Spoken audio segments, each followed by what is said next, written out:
An bhfuil caitheamh aimsire ad. Tá sé a 10 a chlog ar maidin.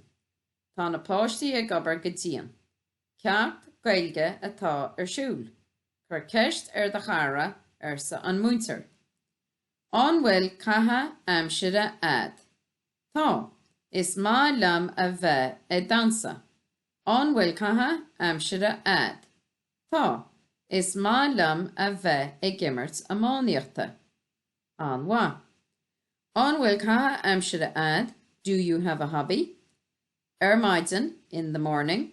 Ag obair go dtíon, hard at work. Ceacht gaeilge, Irish lesson. Is má liom a bheith ag, I like to. Ag dansa, dancing. Ag gimmert amóníochta, playing hurling. Cén tám é.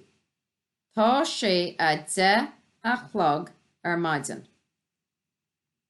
An bhfuil na páistí ag suagra. Níl. Tá na páistí ag obair go dtíon. Cad atá ar siúl. Ceacht gaeilge atá ar siúl. An bhfuil caitheamh aimsire ag rúbaí. Tá.